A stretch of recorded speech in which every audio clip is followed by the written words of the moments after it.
सभी छात्रगण को शुभ आशीर्वाद। कुशल रहिए, स्वस्थ रहिए, मस्त रहिए, पर आलस्य मत कीजिए।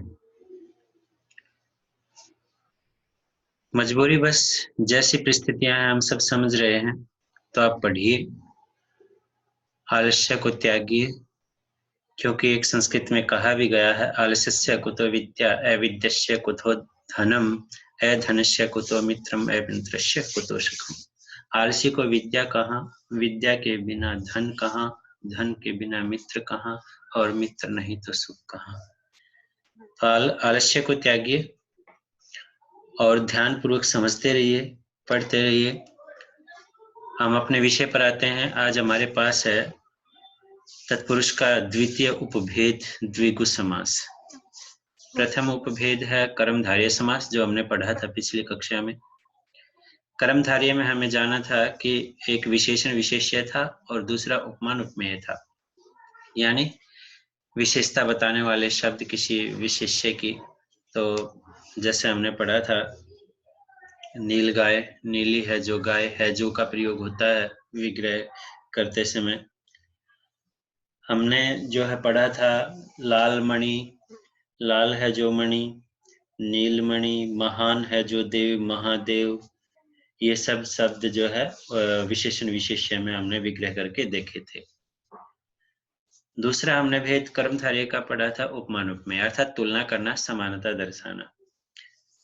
जैसे पढ़ा था चरण कमल, कमल के समान चरण, चंद्रमुख, चंद्रमा के समान मुख, देहलता, देह रूपी लता, घन श्याम पढ़ा था, घन के समान श्याम, विद्युत चंचल, विद्युत के समान चंचल, विद्युत अर्थात बिजली होती है।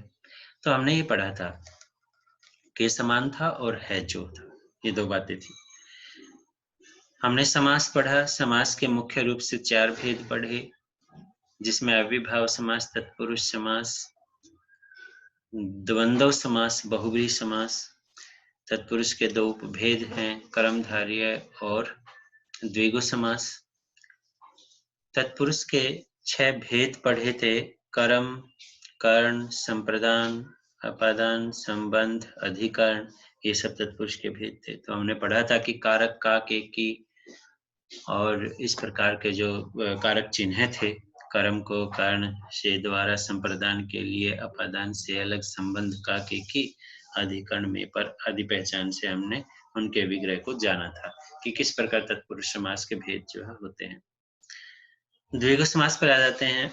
द्विगु समास क्या होता है? जिस समास पद में पूर्व पद संख्यावाचक। द्विगु शब्द से ही हमें समझ में आता है कि द्विसंख्या, द्विसगु संख्या अर्थात संख्यावाचक को उसे द्विगु समास कहते हैं।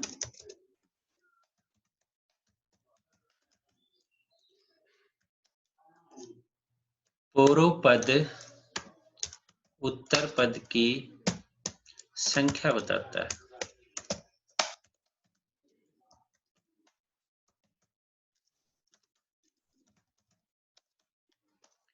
पूर्व पद उत्तर पद की संख्या बताता है। पूर्व पद लिख दिया था, पूर्व पद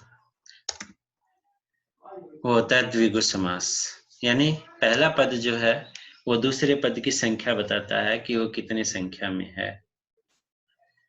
समाहार या समूह है, 2 शब्दों का प्रयोग होता है इसमें। जब भी हम विग्रह करते हैं तो इसके उदाहरण देख लेते हैं।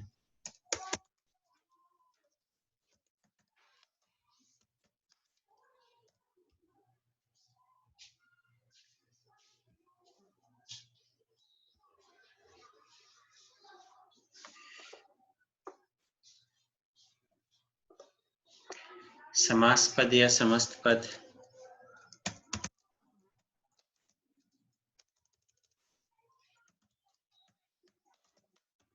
विग्रह है, उसका विग्रह करके दिखाएंगे कैसे बनेगा।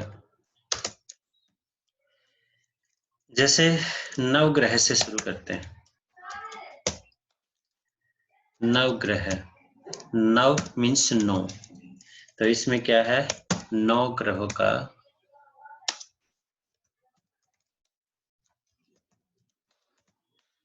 समाहार। जब सभी ग्रहों को एक साथ संबोधित किया गया समाहार, यदि वो अलग अलग हैं और उनको एक रूप में संबोधित किया जाता है तो समूह का प्रयोग होता है। दोपहर,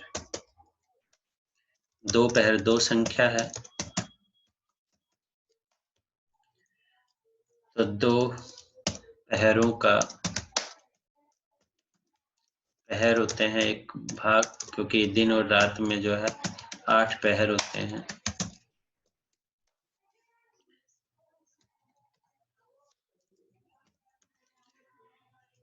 पंचतंत्र,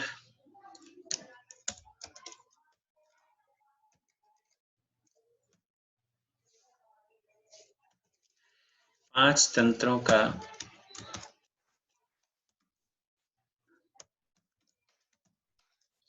समाहार। त्रिलोक,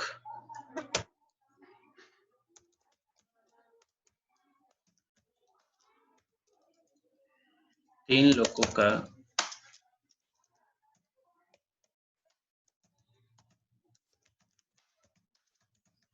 समाहार। शताब्दी,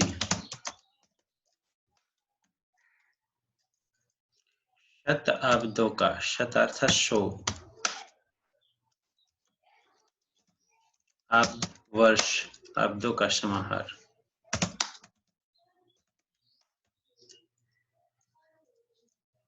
पंसेरी, पंसेरी 5 शेरों का समूह है। शेर जो है ये जो तोलने में प्रयोग किए जाते थे पहले, जैसे आजकल किलोग्राम में तोला जाता है, वही शेर शब्द है। 5 शेर जो होता है यानी 8.5-9 किलो के आसपास होता है। शेरों का समूह में आएगा 5 शेरों का समूह, क्योंकि एक बाट होता है जो लोहे का होता है, वो 5 शेर का होता है, तो एक ही चीज होती है, तो वहां पर समूह है, इकट्ठा प्रयोग किया जाएगा। पंजाब,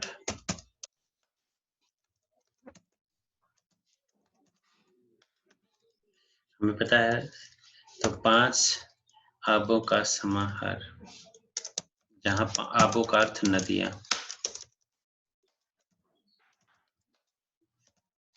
वैसे आब का अर्थ जल होता है। 5 नदियां हैं इसलिए पंजाब है। चौराहा,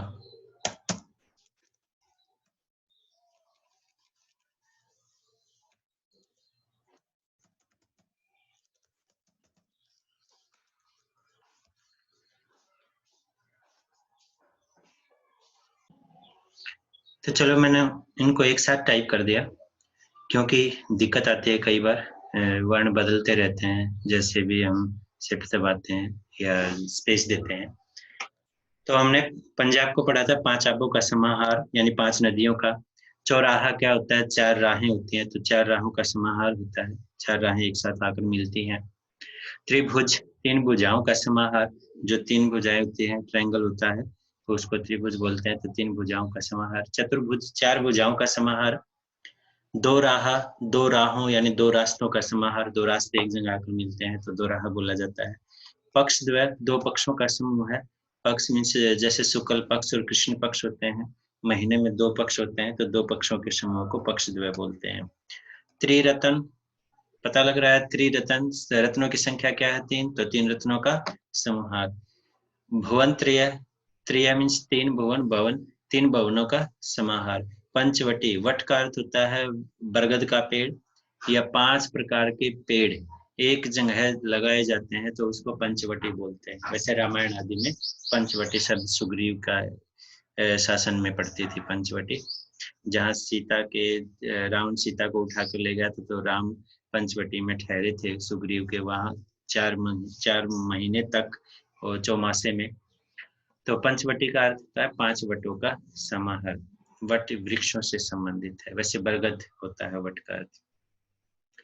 त्रिभुवन, त्रिभुवन 3 भवन, तो 3 भवनों का समाहार, जैसे भुवन त्रय था, ये त्रिभुवन वैसे ही है।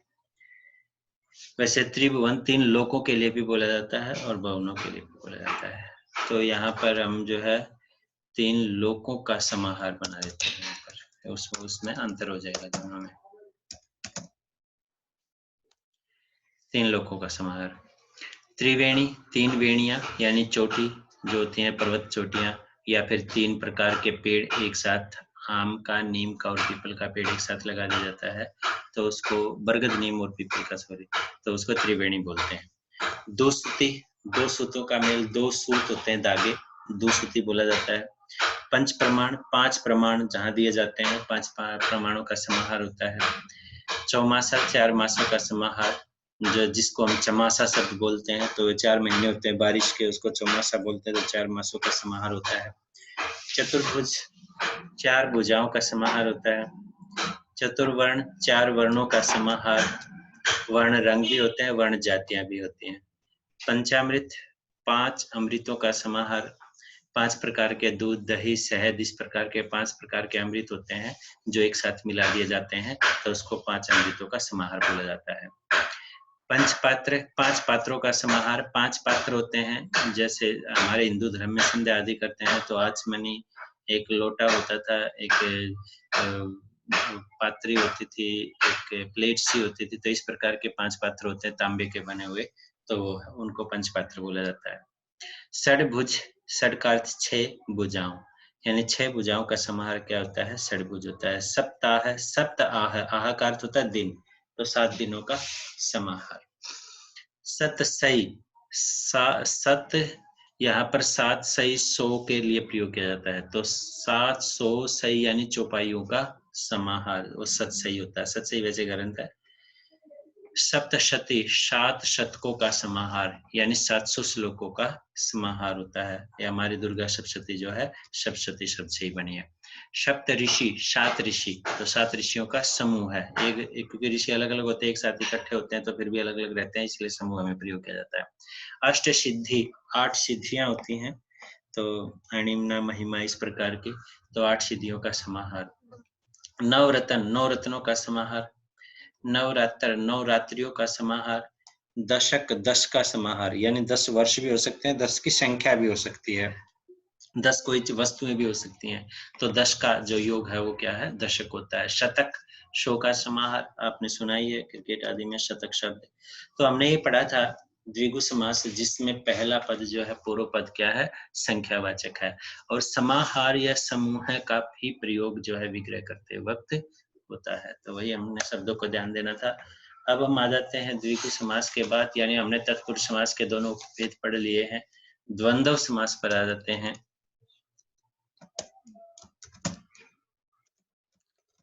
द्वंद्व समास, द्वंद्व समास की परिभाषा क्या बनती है, जिसमें दोनों पद, द्वंद्व यानी दोनों ही पद,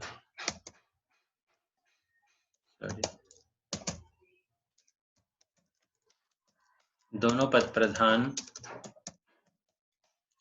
अर्थात समान हो,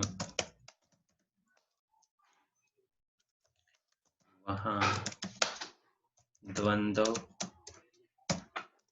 समास होता है।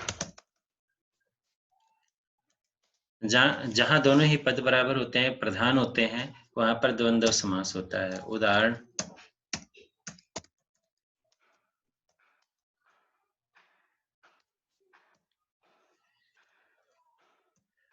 देख लेते हैं कौन कौन से बनते हैं।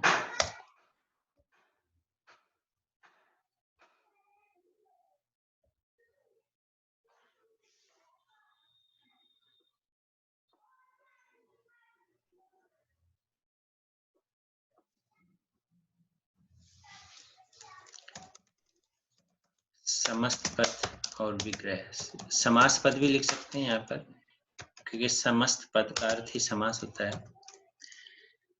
जैसे अपना पराया,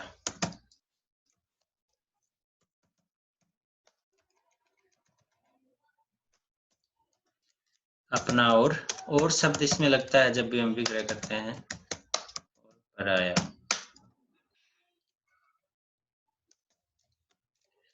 माता पिता,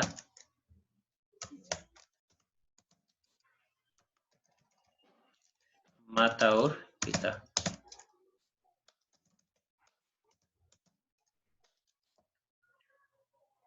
फिर एक साथ उदाहरण लिख के मैं आपको समझा देता हूँ। राजा रानी, राजा और रानी, नर नारी, नर और नारी, अर्थात दोनों को और से हम जो है अलग अलग लिखेंगे तो हमारा द्वंद्व समास होगा, क्योंकि दो को जोड़ के ही एक शब्द बनाया गया है तो दोनों को और से अलग अलग, क्योंकि दोनों की ही प्रधानता है, दोनों ही बराबर हैं।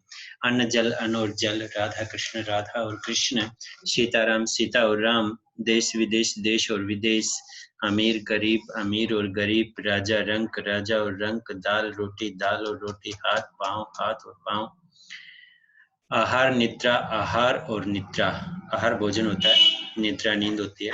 अमीर गरीब, अमीर और गरीब, तन मन, तन और मन, शाम दाम, ये दंड, साम दाम दंड भेद, ये चार नीतियां होती हैं। शाम शांति, दाम दान देकर, कुछ देकर किसी को मनाना।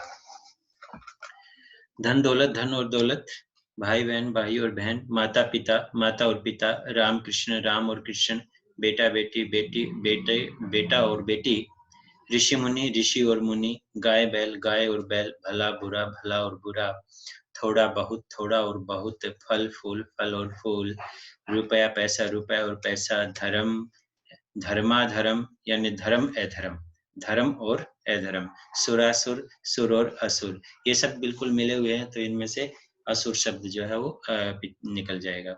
शीतोष्ण, शीत और उष्ण यानी ठंड और गर्मी, शीत का अर्थ होता है शीतलता, उष्ण का अर्थ होता है गर्मी, उष्णता जो होती है।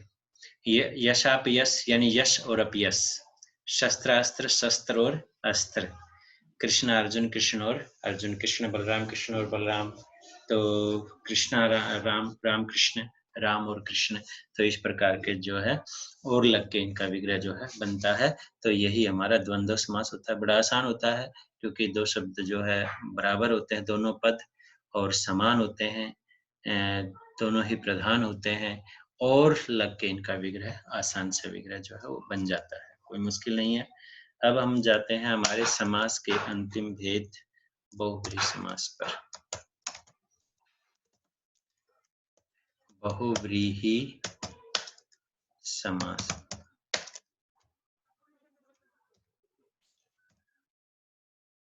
हमने जैसा कि पहले पढ़ा था समास के भेद पढ़ते वक्त कि कौन से समास किस रूप में है, तो कौन से समास में, जैसे अविभाव समास में प्रथम पद प्रधान और अव्यय था, तत्पुरुष समास, क्रमधारय समास और द्विगु समास तीनों में उत्तर पद प्रधान था, तीनों की विशेषताएं थी, और द्वंद्व समास में दोनों ही पद प्रधान है और बहुव्रीहि समास में कोई अन्य पद प्रधान है।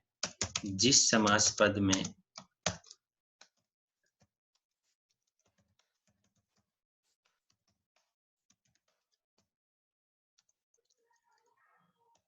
न पूर्व पद प्रधान हो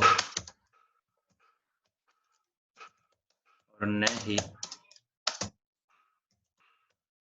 उत्तर पद प्रधान हो, बल्कि कोई अन्य पद प्रधान हो, वहां बहुव्रीहि समास होता है।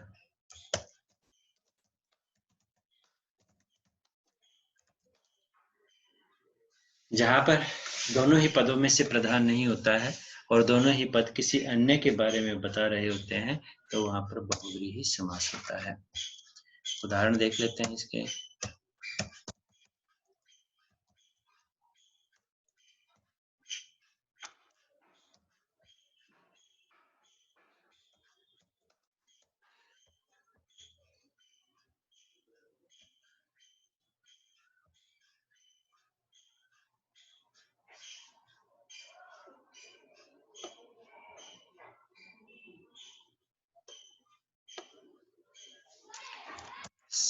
समास पद विग्रह,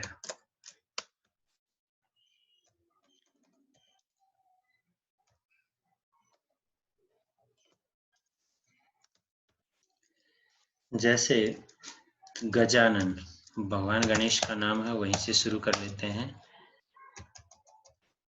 गज के समान आनन है जिसका, यानी गज का, गज मीन्स हाथी, आनन मीन्स मुख, आनन है जिसका। हाथी के समान किसका मुख है, आनन किसका है, तो किसका है, गणेश जी का। इसके बारे में बता रहा है गजानन, गणेश के बारे में बता रहा है। त्रिनेत्र, त्रिनेत्र, तीन है नेत्र जिसके। त्रिनेत्र, तीन है नेत्र जिसके।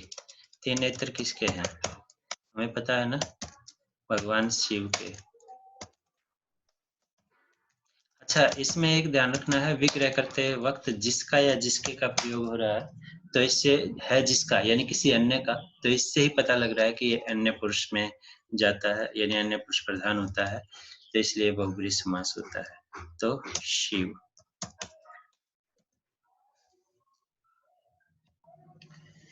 नीलकंठ अर्थात कंठ मीन्स गला, नीला है कंठ जिसका, कौन है, भगवान शिव है।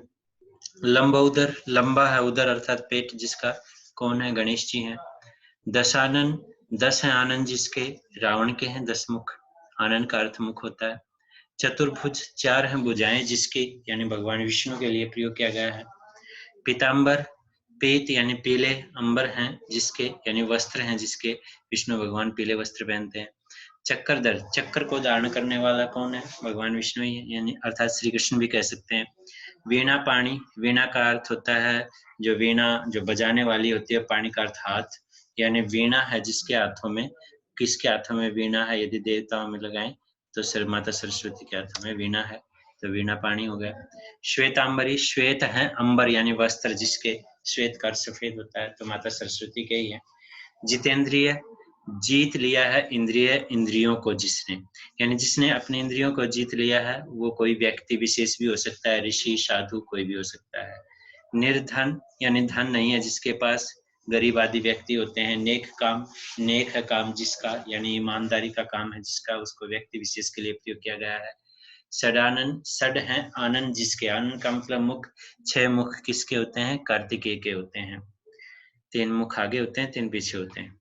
शूल पाणी, शूल का अर्थ होता है त्रिशूल, शूल है पाणी जिसके हाथों में, यानी त्रिशूल किसके हाथों में है, भगवान शंकर के हाथों में है। निर्जन यानी जहाँ कोई व्यक्ति ना हो, ऐसा स्थान विशेष के लिए प्रयोग किया जाता है, निर्जन। गिरिधर, गिरि को धारण करने वाला, यानी पर्वत को धारण करने वाला। किसने गोवर्धन पर्वत को उठाया था, श्री कृष्ण ने उठाया था। ऐसे हनुमान जी ने भी उठाया था, तो ओब्लिक हनुमान जो है, लेकिन यहाँ पर विशेष श्री कृष्ण का ही पर्यायवाची है गिरिधर। वज्रपाणी, वज्र है जिसके हाथ में, वज्र रूपी जो शस्त्र था वो इंद्र के पास था, तो इंद्र के हाथ में था, तो इसलिए पाणी का अर्थ हाथ होता है। सुग्रीव, सु माने सुंदर, ग्रीव माने ग्रीवा यानी गला। सुंदर है ग्रीवा जिसकी, यानी सुंदर है गला जिसका, कौन थे, वनराज सुग्रीव थे, तो उनके लिए प्रयोग किया जाता है। मधुसूदन, मधु जो एक राक्षस था, और सूदन का अर्थ उसको नष्ट करने वाला या मारने वाला। मधु राक्षस को किसने मारा, श्री कृष्ण ने मारा, तो ये मधुसूदन कौन है, श्री कृष्ण है। आजान बाहु, आजानु, आजानु मीन्स, जानू मीन्स घुटने, घुटनों तक आती है, बाहु माने बाहें, यानी घुटने तक जिसकी बाहें हैं वो कौन है, श्री कृष्ण है। महादेव, देवताओं में कौन महान है, कौन, शिव। मयूर वाहन, मयूर है वाहन जिसका, किसका है, कार्तिकेय का। जैसे मूषक यानी चूहा भगवान गणेश जी का वाहन है, वैसे ही मयूर वाहन किसका है, कार्तिकेय का है। कमल नयन, कमल जैसे नेत्र हैं जिसके, अर्थात कमल जैसे जिसके नेत्र हैं वो कौन है, श्री कृष्ण है। अब ये कमल नयन उसमें भी आया था, उपमान उपमेय कर्मधारय समास में, कमल के समान है जो नयन, यानी नयन कमलों के समान बताया था, न कि कमल के समान है नेत्र जिसके, अन्य विशेष के बारे में बताया था। तो विग्रह करने पर क्रमधार्य और बहुब्रीहि में ये अंतर हो जाता है, विग्रह से अंतर हो जाता है। कान कटा, जिसका कान कटा हुआ हो, कोई भी व्यक्ति जिसका कान कटा उसको कान कटा बोल देते हैं, या कान से कच्चे व्यक्ति को। जलज, जल में उत्पन्न होने वाला, क्या होता है जल में उत्पन्न, कमल होता है। कमल का पुष्प होता है जल में उत्पन्न। दिगंबर, दिशाएं हैं अंबर जिसका, यानी वस्त्र ही जिसका दिशाएं हो। कोई साधु जो दिगंबर वेशधारी होते हैं, जो जैन धर्मी होते हैं, वो अंबर के खुले आकाश के नीचे ही सोते हैं, तो उनके लिए दिगंबर शब्द का प्रयोग किया जाता है। कुशाग्र बुद्धि, कुशाग्र का अर्थ होता है तेज, तेज बुद्धि है जिसकी, कोई भी बुद्धिमान। वैसे कुशा का अग्रभाग के समान बुद्धि है जिसकी, बुद्धिमान व्यक्ति। कुशा का जो अग्रभाग है वो बड़ा तेज धार वाला होता है और बड़ी जल्दी जल्दी बढ़ता रहता है। ऐसे ही बुद्धिमान व्यक्ति भी लगातार प्रयास करते रहते हैं और उनकी बुद्धि जो है तेज होती रहती है। चंद्रमुखी, चंद्रमा के समान है मुख जिसका, कोई महिला विशेष जो है वो आ सकती है, महिला विशेष प्रयोग किया जा सकता है। अष्टाध्यायी, 8 है अध्याय जिसके, 8 अध्यायों का समाहार। हमने पढ़ा था द्विगु समास में भी 8 अध्यायों का समाहार बता दिया, तो ये द्विगु समास हो जाएगा। और 8 अध्याय जिसके, जिस पुस्तक के, वो पाणिनि व्याकरण है, तो इसलिए उसको अष्टाध्यायी नाम से कहा जाता है। तो उस अष्टाध्यायी कहते ही सीधा पाणिनि व्याकरण पर ही जाएगा।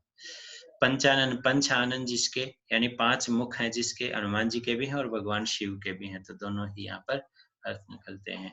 तो ये हो गया हमारे समास। तो इनके सभी आपको आपने जो है विग्रह जो है देख लेने हैं और इनकी जो भी पहचान है दोबारा याद दिला देता हूँ।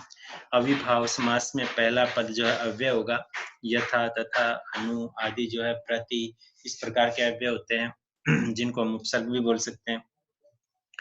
और दूसरा तत्पुरुष समास है। तत्पुरुष समास के कर्म, कारण, संप्रदान, अपादान, संबंध, अधिकरण, ये तत्पुरुष हैं। इनके काके की या में पर आदि से जो है हमें अंदाजा लगाना है किस प्रकार है। तो इसके बाद आता है कर्मधारय। 2 भेद हैं, विशेषण विशेष्य, उपमान उपमेय। पहला विशेषण होगा, किसी वस्तु व्यक्ति की विशेषता बता रहा होगा वो शब्द, तो वहां पर कर्मधारय समास होता है।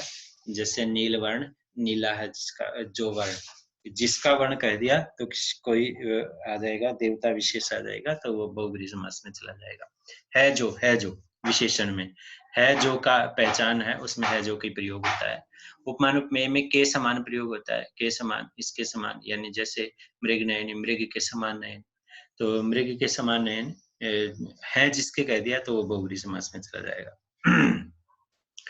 अब आता है द्विगु समास। पहला शब्द जो है वो संख्यावाचक होता है, यानी संख्या होता है पूर्व पद, और दूसरे पद की संख्या बता रहा होता है। तो हमने बहुत सारे पढ़े थे, सप्ताह पढ़ा था, और बहुत सारे दिन थे जो हमने चौराहा पढ़ा था, दोराहा पढ़ा था, जिसमें दो राह संख्याएं आ रही थी। पहले पंचवटी पढ़ा था, पंजाब पढ़ा था। तो ऐसे बहुत सारे शब्द जो है जिसमें पहला पूर्व पद संख्यावाचक होगा वो द्विगु समास होगा।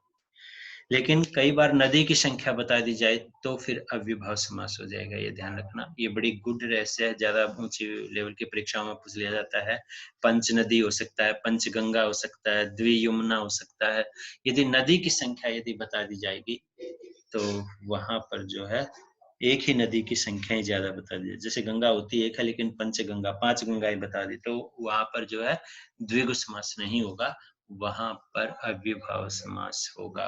यदि नदी की संख्या, द्वियमुना, यमुना एक है लेकिन 2 बताई गई, लेकिन इसका मतलब यमुनाओं की 2 धाराएं हैं, यमुना एक ही है, तो वह नदी भैश्च एक सूत्र है, संस्कृत सूत्र, जिसके कारण नदी की संख्या बताने पर क्या हो जाता है, वो द्विगु। पंजाब नहीं होगा, 5 नदियां अलग अलग हैं, 5 आबों का समाहार है वो अलग है, तो वो उसमें ही रहेगा, द्विगु समास में ही रहेगा। अब हम आ गए थे द्वंद्व समास पर। तो हमने पढ़ा था राजा रानी, माता पिता, भाई बहन, सब में और लग जाता है, कोई मुश्किल नहीं है। बहुब्रीहि समास में कोई अन्य पद प्रधान होता है, न पूर्व पद प्रधान न उत्तर पद, कोई अन्य पद प्रधान होता है। तो हमने बहुत सारे उदाहरण ये देखे हैं। है जिसका ये शब्द लग, जिसका जिसका शब्द जो है ज्यादातर विग्रह पर है। जैसे नेक काम, नेक है काम जिसका, शूल पानी, शूल है जिसके हाथों में या पानी में। तो निर्जन, जहाँ कोई जन ना हो, ऐसे स्थान को विशेष को कहा जाता है, तो इसमें जिसका प्रयोग नहीं हुआ। फिर भी हमने कुछ शब्द ऐसे हैं जिसमें जिसका प्रयोग नहीं हो सकता लेकिन अन्य की विशेषता बता रहे होते हैं। गिरिधर, गिरि को धारण करने वाला। अब इस कोई कौन है गिरि को धारण करने वाला, कोई अन्य है, तो इसका मतलब ये क्या है, बहुब्रीहि समास है। तो ये सारे के सारे उदाहरण साफ साफ आपको नोटबुक में लिखने हैं। और इनको याद करना है। तो आज का गृह कार्य हम लिख लेते हैं।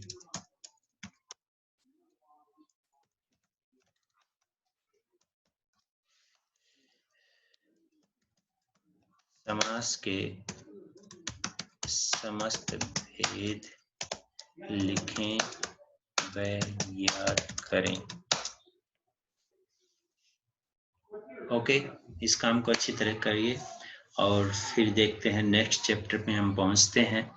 वाक्य अर्थ के आधार पर वो हम जो है परसों उसको करेंगे। तो तब तक इसको आप पूर्ण कीजिए और इसको अच्छी प्रकार से देख लीजिए।